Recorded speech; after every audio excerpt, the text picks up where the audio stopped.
Hello, everyone, and welcome to Youth Ministry and Mentorship 101. Today, I'm very excited because today we have Pastor Juan Rodriguez, the Youth and Young Adult Director for the Florida Conference. So, how are you doing today, Pastor? I'm doing well. Thank you very much. Yes, we're glad to have you.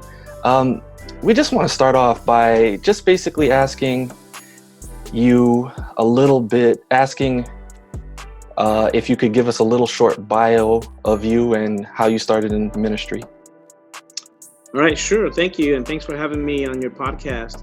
No problem. I think when I was in high school, I really wasn't interested in anything but doing bad things. And then somewhere along that line, Jesus invaded my life. And during that process of being in high school, I was just being led to learn more about him and his love for me through different books and different speakers. You know, God was just putting people in my way. I wasn't searching, but he was sticking them in my way. And through that journey, I was just impacted by his grace and his love. And my senior year, I was dating a girl that eventually became my beautiful wife of almost 25 years. And I told her, I said, I think that God's calling me. And she was like, calling you to what? Because ever since she was a girl, her dad had told her that he was praying that she would marry a pastor. So she had her take piano lessons and everything because he was preparing her to marry a pastor. And she did not want to marry a pastor. And so my senior year, when I told her, I said, I think God's calling me. She was like, calling you to what? And I was like, calling me into ministry. She was like, oh no, the Lord played a joke on me. Wow. Because she thought for sure I would never go into ministry.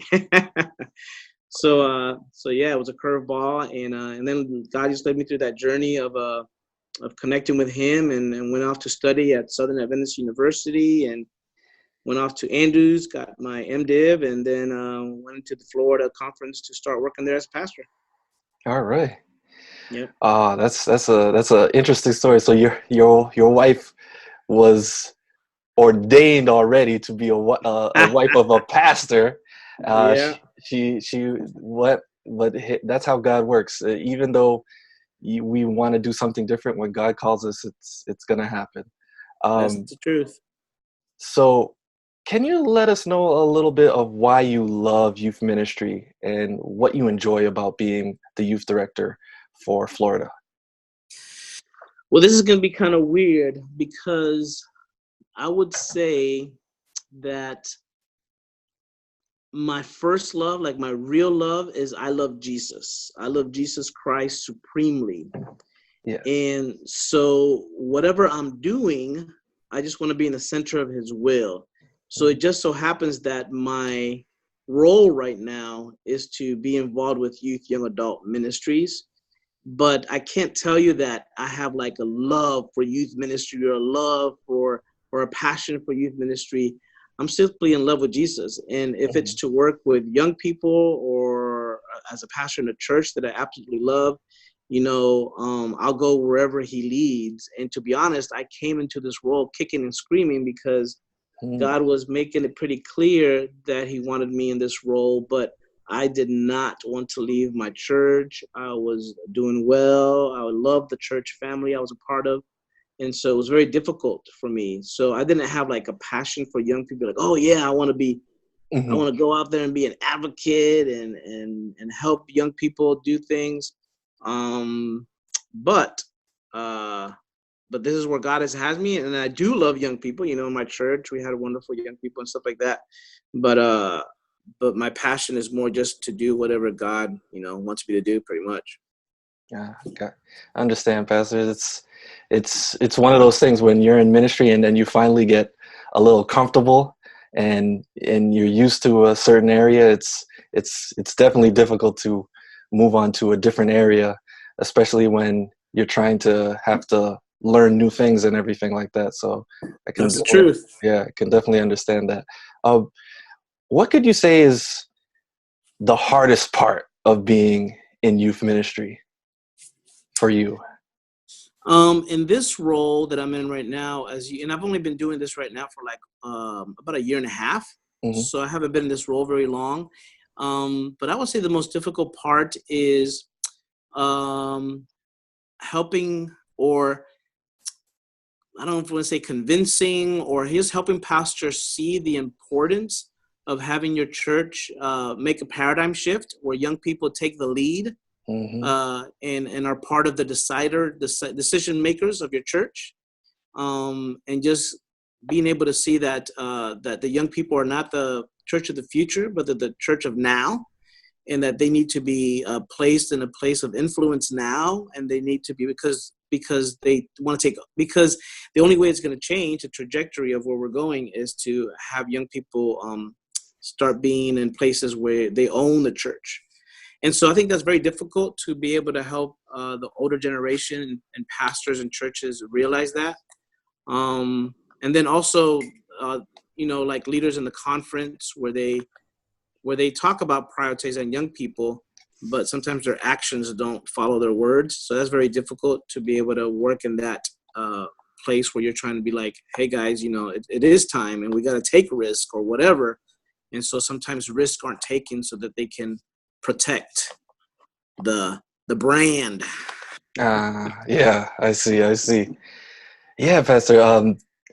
I was gonna say something, ask a question like, "What's specific to your conference?" But that answer, I've heard that so many times. That's one of the biggest tasks for a youth director is to start implementing that into teaching pastors and having pastors use youth and especially young adults in their churches. So I know a lot of people in youth ministry are dealing with that issue. So could I ask a follow-up question? What have you been doing specifically to convince pastors to utilize youth and young adults in their churches? Well, the one thing that I think is important is I need to build the relationships with pastors and their churches. And so I've just been going around and taking out pastors out to eat, sitting down with them and getting to know them, and letting them know my heart, letting them know, what has to happen so that their church stops growing old and starts growing young.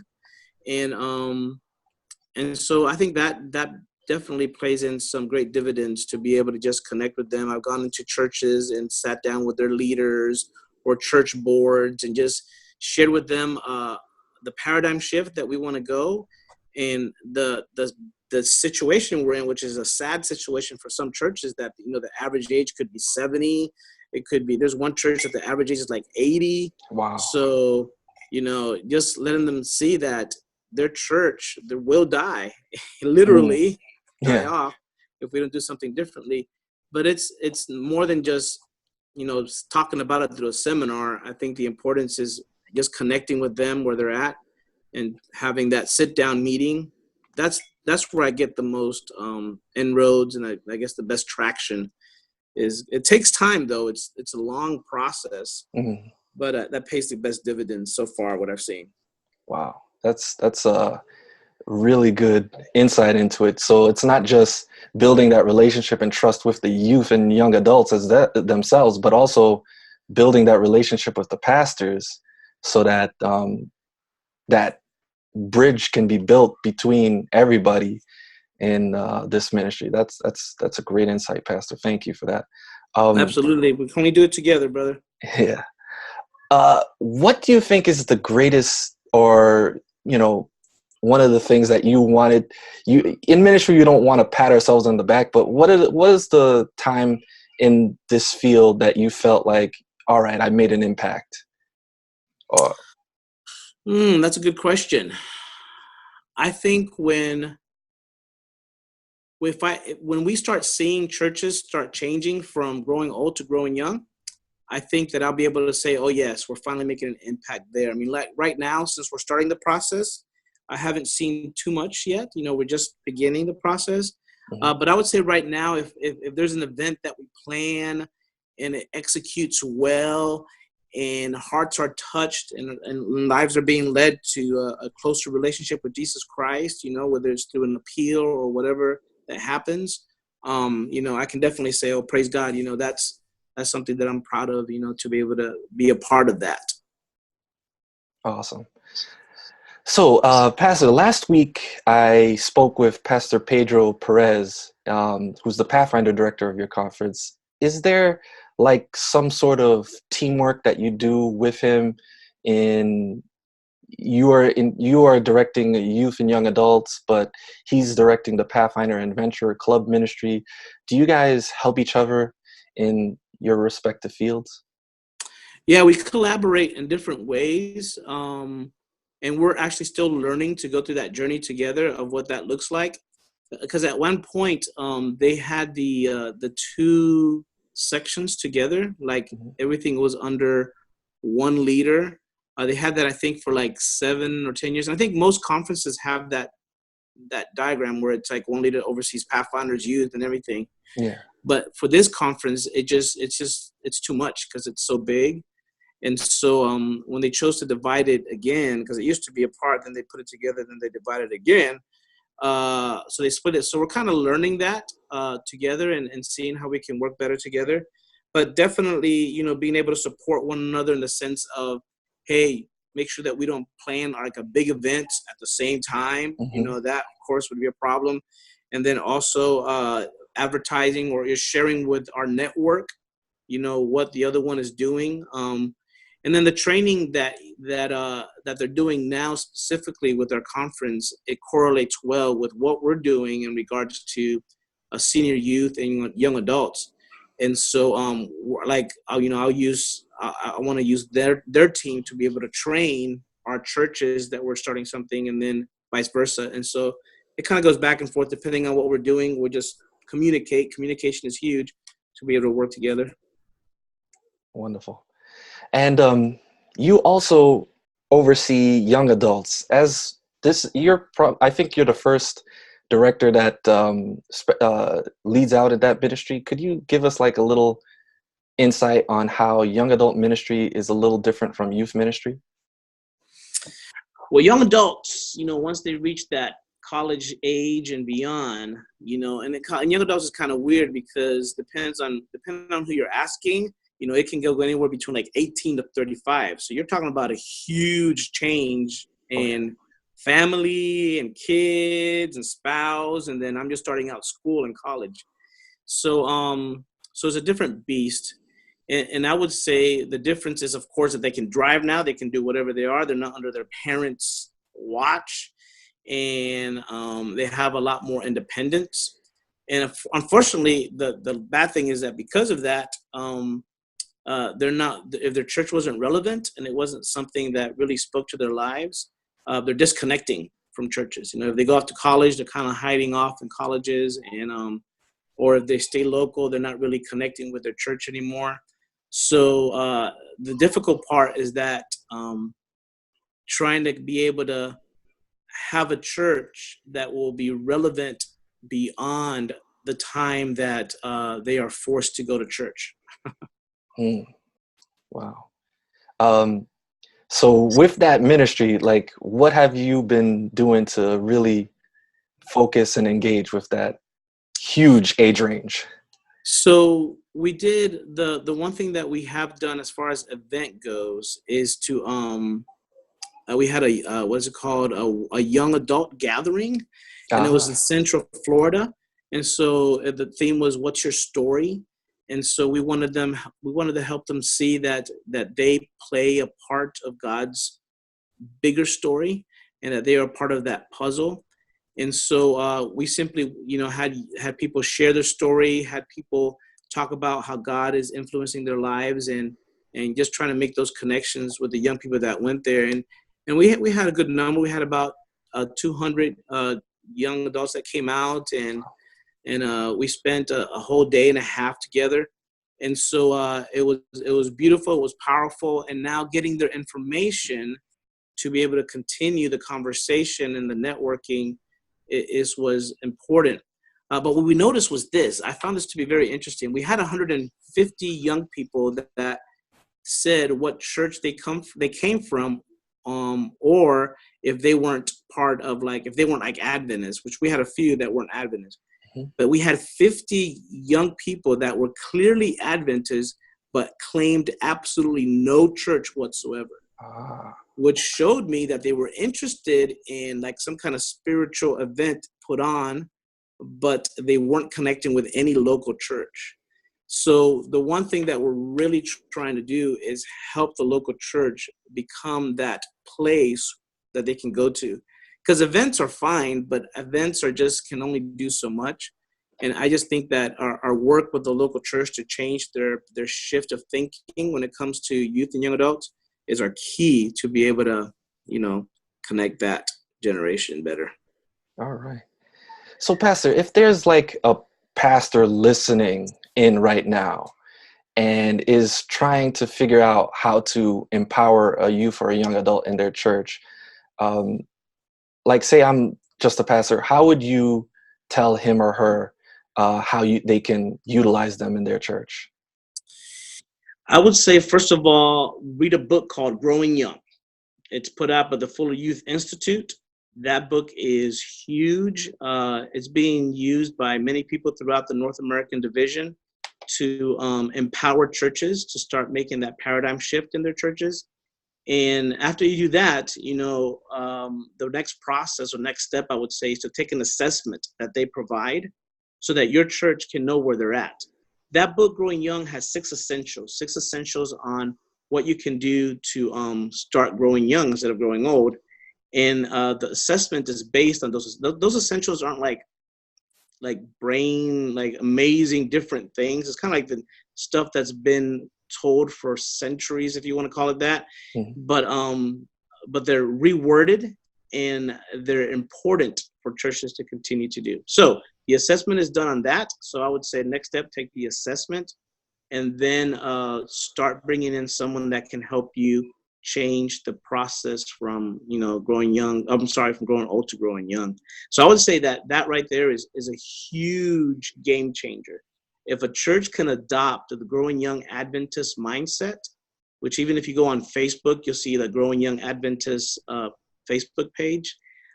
That's a game changer for if you want to make a real difference in your church, because it's not enough. It's not enough to just simply put a young person up front, like, you know, whether it's a kid or a high school student or a college student or whatever. It's not enough to say, hey, we have like once a month youth Sabbath, or we have like a young person up in front doing the scripture reading. So we're like, you know, we're young, you know. It's not enough. It's when you put young people around the table that make decisions for where your church is going to go. That's where you see the huge difference. Wow. All right. So yeah, definitely in that book, Growing Young, one of those aspects is keychain leadership, You got it. and you're basically handing over the keys and letting, just like a parent or a dad finally hands over the keys to his son. He says, "Okay, you can drive now."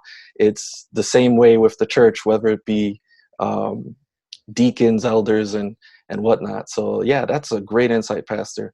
Um, we also talk about mentorship here. So I just wanted to ask you, is there a mentor who said something to you that still resonates with you today? I would definitely say it was Pastor Bill Crofton.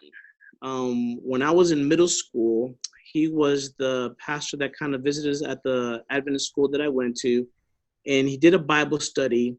And in one of the years that he did it, I didn't decide to get baptized, so I didn't get baptized that year. Then the following year, he did it again. I chose to be baptized, and then I went up to him in the library. It was just me and him, and I said, Pastor Bill, you know, I want to get baptized, but I have a problem with saying curse words. Like I say really bad words. He's like, well, and then I told him, you know, what should I do if after I get baptized, I cuss? He's like, well, it takes time to, you know, tell Jesus about it, confess your sins, and he'll forgive you. I said, yeah, but what if I do it again? Well, you Mm, know, ask Jesus to forgive you. I said, yeah, but what if I do it again? I said, well, just ask Jesus to forgive you. I said, so you're telling me that doesn't matter how many times I might fall in this, that Jesus will forgive me every time that I ask for that forgiveness? He said, yes.